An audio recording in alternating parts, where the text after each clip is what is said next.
Bonjour, bonsoir, très chers sœurs et frères camerounaises, camerounais. Ce message est pour Bernard Choutan, le lion indomptable ou l'ancien lion indomptable, pour qui j'ai une grande admiration. Je vais vous dire pourquoi. Ce message est également pour les activistes camerounais en diaspora et même au Cameroun. Je vous prie donc de partager cette vidéo. Partagez-la. Donc, Bernard Choutank, je suis vraiment désolé. Je suis vraiment désolé de voir que ta vie privée soit exposée sur les réseaux sociaux. Je n'ai pas partagé ces publications. Je suis navré. On appelle ça frapper en dessous de la ceinture. Je te demande pardon au nom de tous ces activistes politiques, d'excellents activistes politiques d'ailleurs, parmi ceux qui ont fait ces publications, d'excellents activistes politiques, je te demande pardon en leur nom, car ils ne savent pas ce qu'ils font. Bernard Choutank, tu es l'unique lion indomptable, ou même ancien lion indomptable, à avoir eu le courage de t'afficher publiquement avec les Camerounais de la diaspora, dénonçant les injustices répétées, récurrentes du régime Biya. Tu as eu ce courage. Tu t'es affiché avec des activistes de la diaspora, des personnes comme moi d'ailleurs. Il faut que je souligne ceci. Ils sont nombreux qui jusqu'à aujourd'hui ont peur de se retrouver en photo avec moi. Ils sont nombreux qui jusqu'à aujourd'hui ont peur de se retrouver en photo avec ma modeste personne. Ils ont peur que ces photos puissent leur créer des problèmes au Cameroun. J'ai vu une photo de toi et moi lors de la grande manifestation c'était le 19 mai, 18 ou 18 mai 2019 à Paris. Je l'ai vu publier quelque part sur les réseaux sociaux. Je m'en suis souvenu. Je l'ai également republié aujourd'hui. Ça fait 2 semaines que je l'avais vu. Je l'ai republié aujourd'hui. Pour te dire, Bernard Choutan, tu as réalisé quelque chose de fantastique. Tu n'as pas trahi la lutte pour la libération du Cameroun. Du moins jusqu'ici, tu ne l'as pas fait. Et je te remercie encore. Je te remercie encore d'avoir été assez humain pour te joindre à nous. Pour te joindre à nous, le peuple. À nous, les activistes politiques de la diaspora. Pour dénoncer les atrocités commises par le régime Biya. Pour dénoncer les multiples injustices du régime Biya. Je suis vraiment navré de constater que ta vie privée puisse être exposée alors que tu n'as pas trahi cette lutte. Je suis vraiment navré. Une fois de plus, je te demande pardon pour cela. Et je te souhaite du courage et bon vent. Cependant, mon frère Bernard Choutank, je tiens à te dire ceci. Ito ne t'a pas fait venir à la FECAFOOT au hasard. Il sait ce qu'il fait. Il est un rancunier. Ito travaille pour le régime Biya, Bernard Choutank. Mon frère Bernard Choutank, Ito travaille pour le régime Biya. Ito savait pertinemment qu'en te faisant venir à la FECAFOOT, cela devait pousser des activistes politiques de la diaspora à réagir, à commettre des erreurs. C'est une erreur. C'est immoral, il faut le dire. Qu'il soit excellent activiste ou pas, c'est immoral de frapper en dessous de la ceinture. Fais à autrui ce que tu aimerais qu'on te fasse. C'est immoral d'exposer la vie privée des personnes qui n'ont pas demandé à ce que leur vie privée soit exposée. S'il fallait exposer les vies privées des uns et des autres, je ne pense pas que nous nous en sortirions. Nous nous en sortirions. C'est immoral.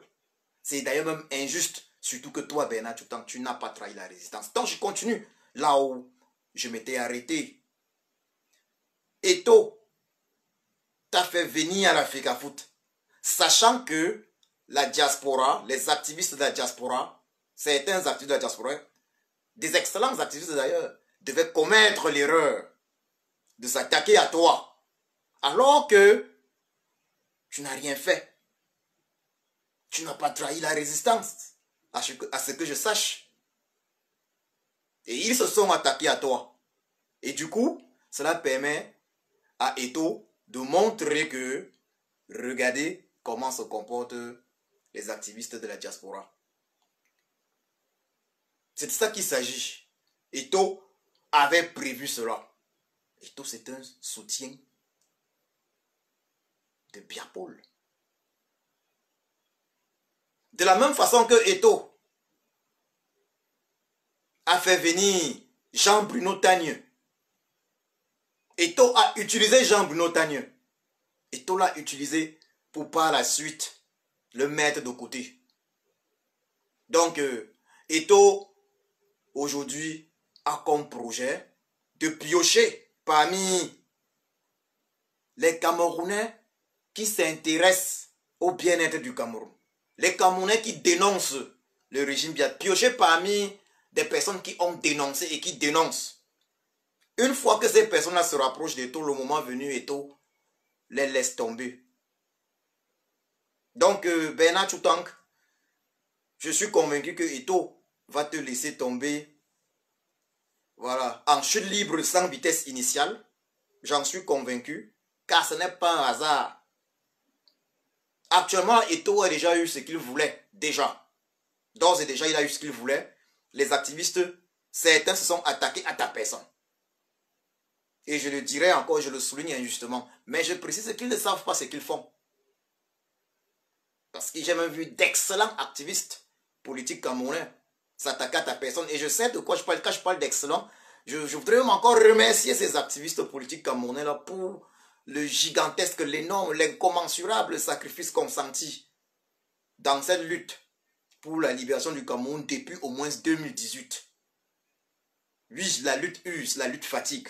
Il y a des moments où il faut se reposer. Il y a des moments où il faut prendre une pause de quelques semaines, voire même quelques mois, car cette lutte elle est longue.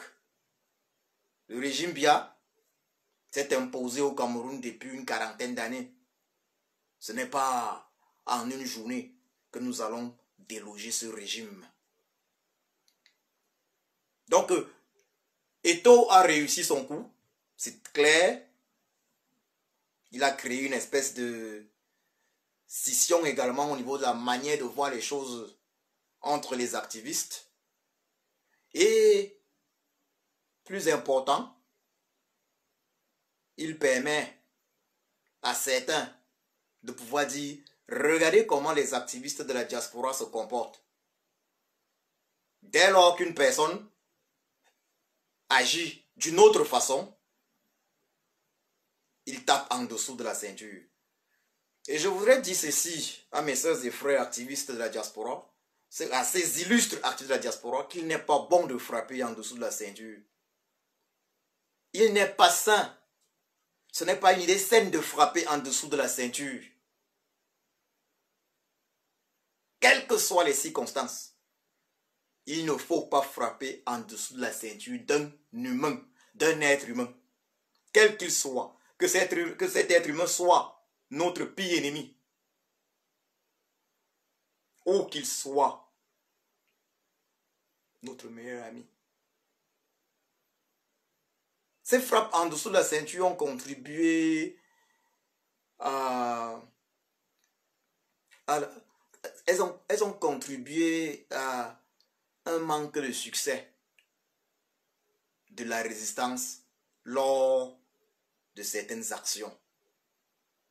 Je voudrais rappeler aux activistes politiques, à ces illustres activistes politiques de la diaspora camerounaise que 2025 n'est pas loin. Les élections législatives et présidentielles 2025 ne sont pas loin. Nous voulons attirer le maximum de personnes et il n'est pas bon qu'on donne l'impression aux uns et aux autres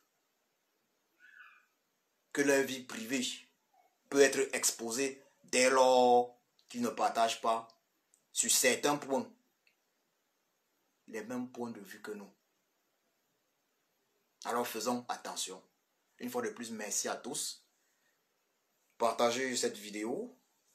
Je l'ai déjà dit et redit plusieurs fois. Ma page est en mode très restreint.